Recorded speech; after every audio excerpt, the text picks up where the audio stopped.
प्रिय छात्रों, आज हम आपको डेफिनेट आर्टिकल के फर्दर रूल्स के बारे में बताएंगे। आर्टिकल एक बहुत ही जीवन में काम आने वाला महत्वपूर्ण टॉपिक है और ये सिंटैक्स इतना महत्वपूर्ण है कि इसके बिना किसी भी प्रतियोगी परीक्षा को उत्तीर्ण करना शायद आसान नहीं होगा। कल अर्थात पिछले वीडियो में हमने डेफिनेट आर्टिकल के कुछ नियम आपको बताए थे। आज हम उससे आगे कुछ नियमों की व्याख्या करेंगे जिनको ज़रा ध्यानपूर्वक समझें। हमने देखा है कि अक्सर बच्चे डिग्रियों में गलतियां कर देते हैं, तो पहले हम बताते हैं कि डिग्री में किन परिस्थितियों में दा का प्रयोग करते हैं, किसमें नहीं करते। तो आइए सबसे पहले हम चलते हैं कि सुपरलेटिव डिग्री। नियम अगला है कि सुपरलेटिव डिग्री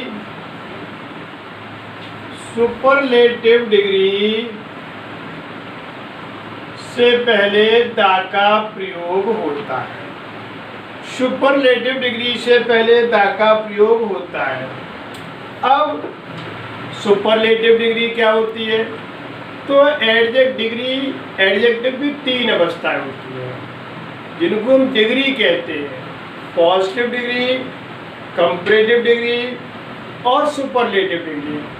सुपरलेटिव डिग्री प्रायः एडजेक्टिव के अंत में ईएसटी, एसटी अथवा शुरू में मोस्ट लगाने पर सुपरलेटिव डिग्री बनती है। तो जहाँ भी सुपरलेटिव डिग्री आती है वहाँ हम इससे पहले दा का प्रयोग करते हैं। उदाहरण के लिए हमने क्या कहा, Hari is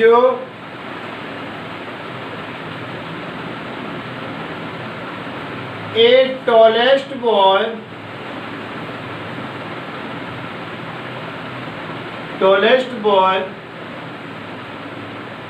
in the class. Hari is a tallest boy in the class. यहाँ पर देखिए टॉलेस्ट हमारी सुपरलेटिव डिग्री है और जब ये सुपरलेटिव डिग्री है तो इससे पहले हमने ए का प्रयोग किया है जो गलत है। इसका करेक्ट क्या होगा? करेक्ट ये होगा कि Hari is the tallest boy in the class. अब हमने ये कर दिया, ये हमारा वाक्य करेक्ट है। Hari is the tallest boy in the class. क्यों? कि टॉलेस्ट हमारा सुपरलेटिव डिग्री। दूसरी तरफ हम देखेंगे कि मोस्ट भी हमारा सुपरलेटिव डिग्री में आता है, जैसे most intelligent, most diligent, most useful, most beautiful, most handsome. ये मोस्ट भी सुपरलेटिव डिग्री में आता है। लेकिन ध्यान रहे, हर जगह मोस्ट आने पर इससे पहले दा का प्रयोग हो जाए ये जरूरी नहीं है। क्यों? कि जब इस मोस्ट का प्रयोग वेरी के अर्थ में होता है, वेरी मीन्स बहुत, और जब इसका प्रयोग वेरी के अर्थ में होता है तो छात्रों इससे पहले हम ए का प्रयोग करते हैं। जैसे मैं कहूँगा कि this is the most useful river. छात्रों यहाँ पर इस मोस्ट का मतलब वेरी से है और जब इस मोस्ट का अर्थ वेरी से है इसलिए इससे पहले दा का नहीं ए का प्रयोग होगा। तो हम यहाँ क्या कहेंगे कि this is a most useful और हो जाएगा रिवर। ये हमारा वाक्य करेक्ट होगा। अब इससे आगे चलते हैं। आगे क्या है कि अब इसी डिग्री को हम यूँ कहें कि adjective comparative degree superlative degree of adverb. अर्थात जो मोस्ट, बेस्ट या हार्डेस्ट, इनका प्रयोग सुपरलेटिव डिग्री ऑफ एडवर्ब की तरह हुआ हो। अर्थात कहने का तात्पर्य है कि डिग्रियां एक एडजेक्टिव से बनती हैं और एक एडवर्ब से बनती हैं। अब एडजेक्टिव एडवर्ब में क्या अंतर होता है? एडजेक्टिव और एडवर्ब में फंक्शन का अंतर होता है। अर्थात एडजेक्टिव का मतलब होता है जब कोई वह शब्द जो नाउन प्रोनाउन को क्वालिफाई करता है वो एडजेक्टिव होता है, और जब एडजेक्टिव वर्ब अथवा एनोदर एडवर्ब को मॉडिफाई करता है तो वो हमारा एडवर्ब होता है। उदाहरण के लिए हम एक स्पष्ट करना चाहेंगे कि he is my fast friend. ये जो फास्ट है वो फ्रेंड नाउन को क्वालिफाई कर रहा है, अर्थात वह मेरा घनिष्ठ मित्र है। तो घनिष्ठ कौन है? मित्र। ये फास्ट फ्रेंड को क्वालिफाई कर रहा है कि मित्र कैसा है? घनिष्ठ है। दूसरी तरफ मैंने कहा कि ही रेन फास्ट, अर्थात वह तेज दौड़ा। अब तेज वह नहीं है, दौड़ा तेज, अर्थात जो फास्ट है वो वर्ब को मॉडिफाई कर रहा है। वह तेज नहीं है, वह तेज दौड़ा। और जब वर्ब को मॉडिफाई करता है तो ये फास्ट हमारा हो गया एडवर्ब, और ये चूंकि नाउन को कर रहा है और ये हो गया हमारा एडजेक्टिव। ऐसे ही जो मोस्ट, बेस्ट या हार्डेस्ट, इनका प्रयोग सुपरलेटिव डिग्री ऑफ एडवर्ब के रूप में होता है तो इससे पहले कोई भी दा नहीं आता। उदाहरण के लिए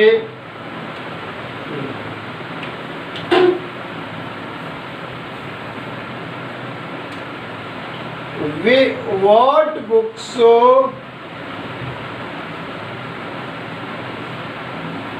does she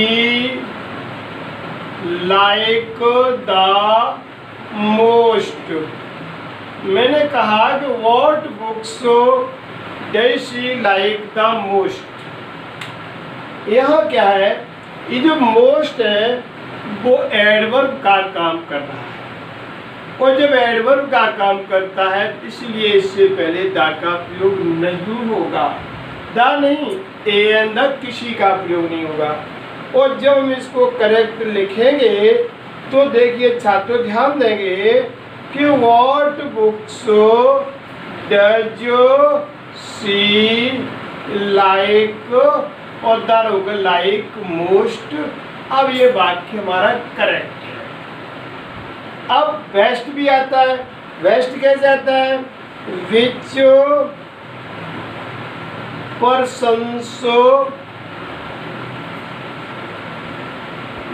persons do you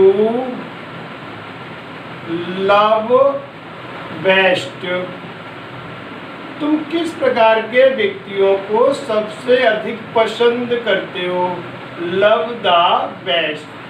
अब ये गलत है। करेक्ट क्या होगा इसका?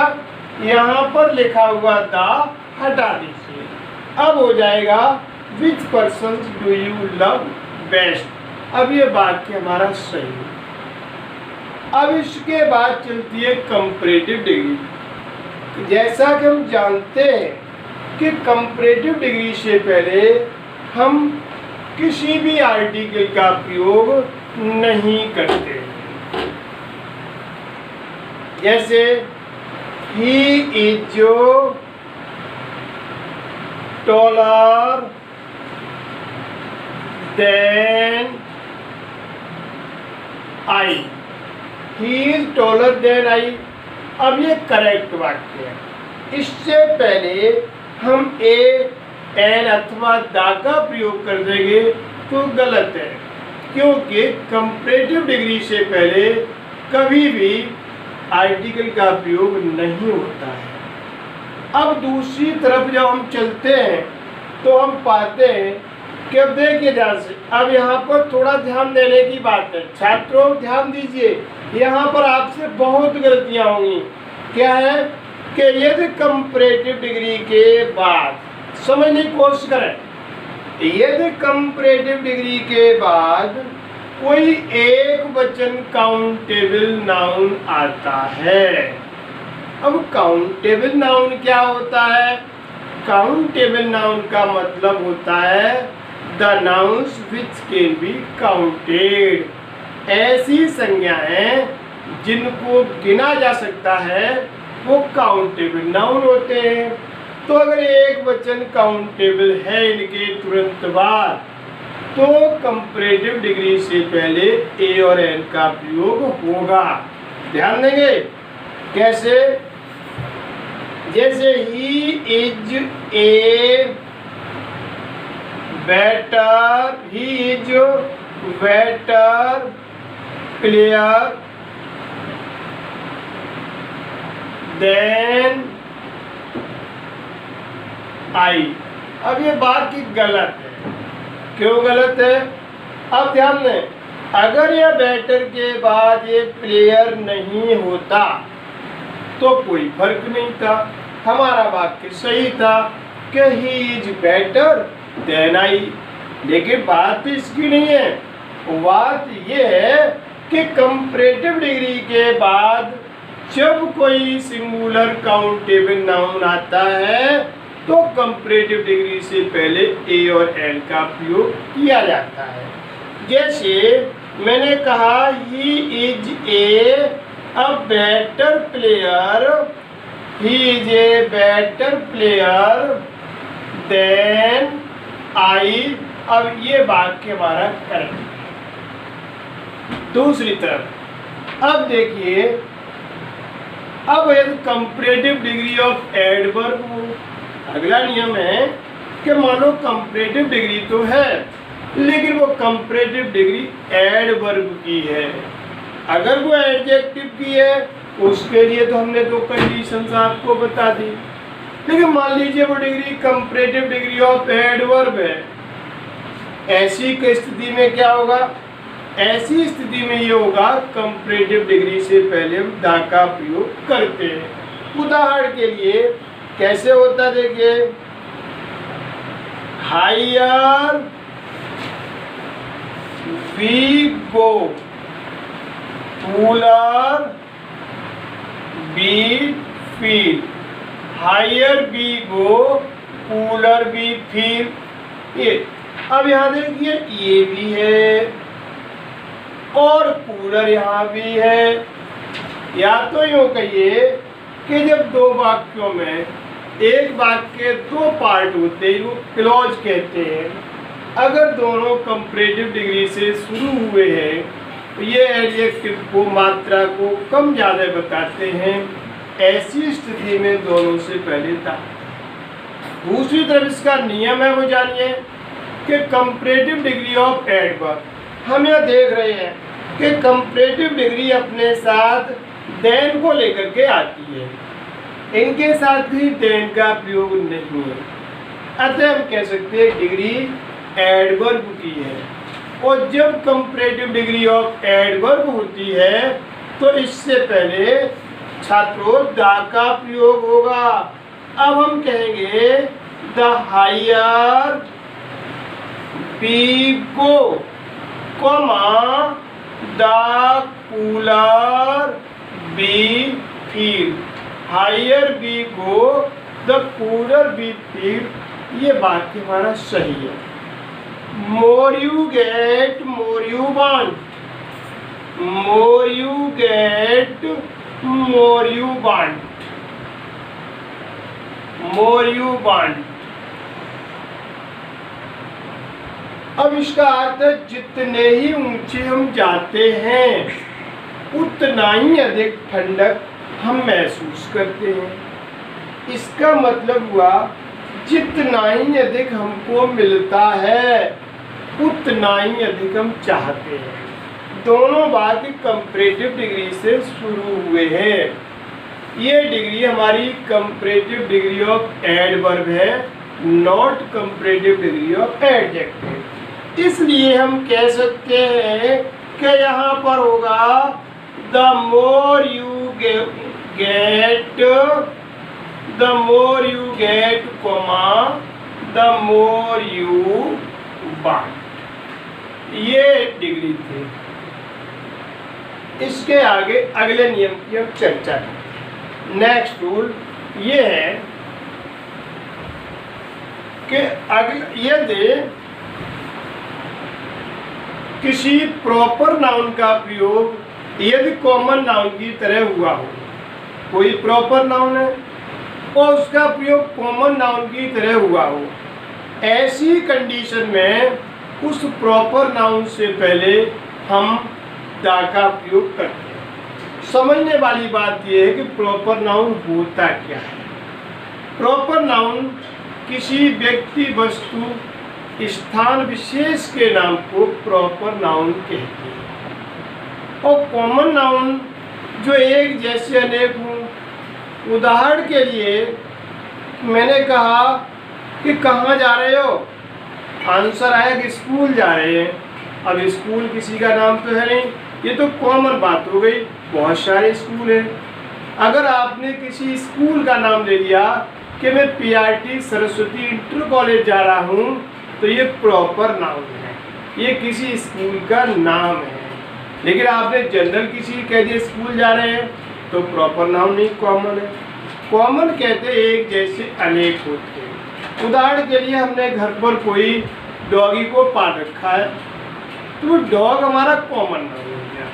लेकिन जब उसका हम नाम रख लेते हैं, मोती, रॉकी, जो भी हो, अगर उसका नाम रख लेते हैं तो वो हमारा प्रॉपर नाउन है। अब प्रॉपर नाउन और कॉमन नाउन को कैसे समझते हैं कि जब प्रॉपर नाउन का प्रयोग ऐसे प्रयोग हो रहा है जैसे कॉमन नाउन है। उदाहरण के लिए हम बात चल रही है, अक्सर कहते हैं, तो हम कह देते भैया मालूम है आप दारा सिंह हो, तो दारा सिंह थोड़ी हो गए, दारा सिंह की तरह तुम पहलवान हो, है ना। मैंने पूछा और बताइए क्या हाल है, आपने कहा आचार्य जी हमारे यहाँ तो चेहरा पूंजी है। अब तुम्हारे यहाँ क्या है जानने के लिए मुझे चेहरा पूंजी जानना पड़ेगा, उसके बारे में जानना पड़ेगा, भौगोलिक दिशा को पढ़ना पड़ेगा, तब पता चलेगा कि आपके यहाँ प्रतिदिन बारिश हो रही है ना। तो इस तरह से कॉमन नाउन कैसे होते हैं। उदाहरण के लिए मैंने कहा कि Kalidas is Shakespeare of India. Kalidas Bharat के शेक्सपियर हैं। अब शेक्सपियर भी प्रॉपर नाउन है, ये भी कवि है, ये भी कवि है, लेकिन कालिदास को ऐसे कह रही शेक्सपियर है।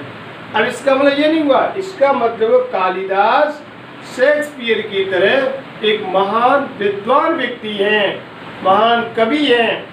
तो इसको हम करेक्ट कैसे करेंगे हम कि Kalidas is the Shakespeare of India. अब इसको ये हो गया Kalidas is the Shakespeare of India.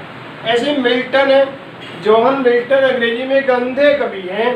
अगर हम इसको यूँ कहेंगे Surdas is the Milton of India, तो इस मिल्टन से पहले दा का प्रयोग होगा। अगले नियम की तरफ चलते हैं हम। अब एक शब्द है नेक्स्ट और लास्ट। ये तुमने देखा हो छात्रों, ये शब्द तुमने अक्सर देखे हो। जब तुमने अक्सर शब्द देखे तो इनके बारे में समझ भी लीजिए क्या है। इनको अब लगा दिए, इनके आगे प्लस का चिन्ह लगा दिए, प्लस लगा दिया, और इसके आगे लिख दिए टाइम एक्सप्रेसिंग वर्ड्स, और लिख दिया हमने टाइम एक्सप्रेसिंग वर्ड्स। ये टाइम एक्सप्रेसिंग वर्ड्स क्या होते हैं। मान लीजिए लास्ट नाइट कर दिया, लास्ट वीक कर दिया, नेक्स्ट वीक कर दिया, लास्ट ईयर कर दिया, लास्ट डे कर दिया, लास्ट इवनिंग कर दिया, नेक्स्ट मॉर्निंग कर दिया। तो इनसे पहले जब भी टाइम एक्सप्रेसिंग वर्ड आते हैं तो ध्यान रहे, इनसे पहले कभी भी दा का प्रयोग या दा का प्रयोग नहीं होता है ना। जैसे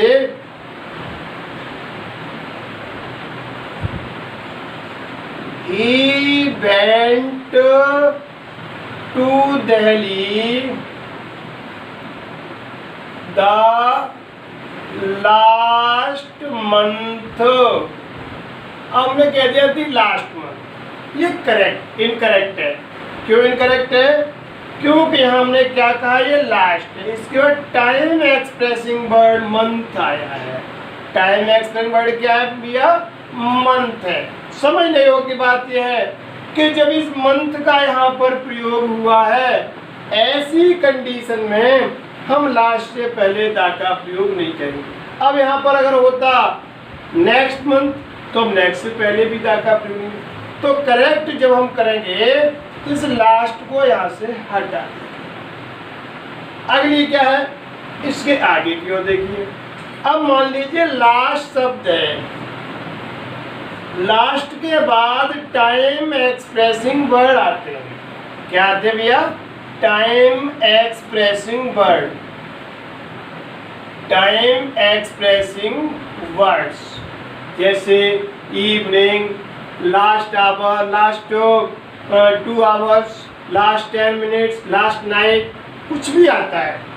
लेकिन इसका प्रयोग यदि पीरियड ऑफ टाइम के लिए हुआ हो। अब ये पीरियड ऑफ टाइम क्या होता है? जिसको हम लोग कहते हैं अनिश्चित समय। अनिश्चित समय के लिए प्रयोग होता है तो इससे पहले दा का प्रयोग होता है। लेकिन जब इसी लास्ट का प्रयोग पॉइंट ऑफ टाइम होता है बेटे निश्चित समय। और जब निश्चित समय भी जानते हैं हम, निश्चित समय के लिए सिंस आता है और अनिश्चित समय के लिए फॉर आता है। तो ध्यान रहे, इनसे पहले अगर फॉर आता है तो इनसे पहले दा का प्रयोग होगा। इनसे पहले अगर सिंस आता है तो ये दर्शा रहा है कि पॉइंट ऑफ टाइम है, तो इससे पहले दा का प्रयोग नहीं होगा। उदाहरण के लिए देखिए,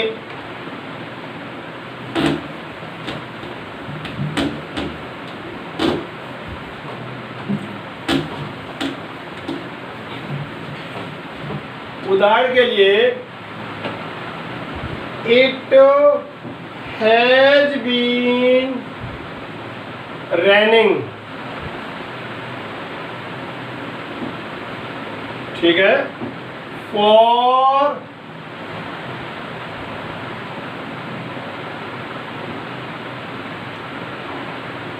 लास्ट 2 आवर्स। ये है। अब चूंकि फॉर आया है ना, ये दर्शा रहा है ये पीरियड ऑफ टाइम, अनिश्चित समय। और जब इसमें फॉर का प्रयोग होता है तो प्रिय छात्रों इसको करेक्ट कैसे करेंगे कि इट हैज बीन रेनिंग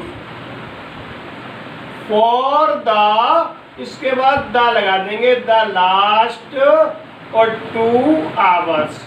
ये इसको करेक्ट होगा, ध्यान देंगे। अब दूसरी तरफ अगर यहाँ पर सिंस का प्रयोग हुआ है तो अब सिंस हो गया पॉइंट ऑफ टाइम, निश्चित समय इसको कहते हो तुम। अगर यहीं पर हम सिंस का प्रयोग कर दें, ध्यान रहे यहाँ पर छात्रों से बहुत बड़ी गलती होती है। फॉर आया है तो दा का प्रयोग जरूर होगा। अगर फॉर का प्रयोग होने पर आपने लास्ट से पहले दा नहीं लगाया तो गलत है। लेकिन दूसरी तरफ यदि हम इससे पहले सिंस का प्रयोग, मान लो यही बात कर लेते हैं, it has been raining, it has been raining, और हमने कह दिया सिंस द लास्ट और 2 आवर्स। हमने ये कहे सिंस द लास्ट 2 आवर्स, ये इनकरेक्ट है। इनकरेक्ट पेपर में करेक्ट करने के लिए करना क्या है, या तो सिंस की जगह हम फॉर का प्रयोग कर दें, या यहाँ पर हम द हटा दें। पेपर में दोनों तरीके से करेक्ट है, लेकिन यहाँ हम सिंस की जगह फॉर नहीं कर सकते। क्यों नहीं कर सकते? क्योंकि यहाँ हम सिर्फ आपको आर्टिकल का प्रयोग करा रहे हैं, हम आपको प्रीपोजिशन का प्रयोग नहीं समझा रहे हैं। इसलिए यहाँ तो सिर्फ आपको द हटा रहे हैं।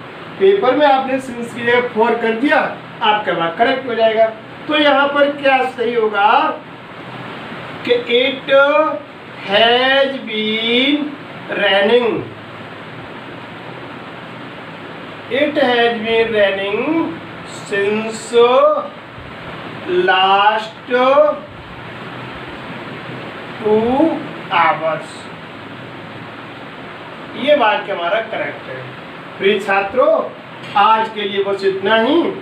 आपको इससे आगे अगले वीडियो समझाएंगे। धन्यवाद।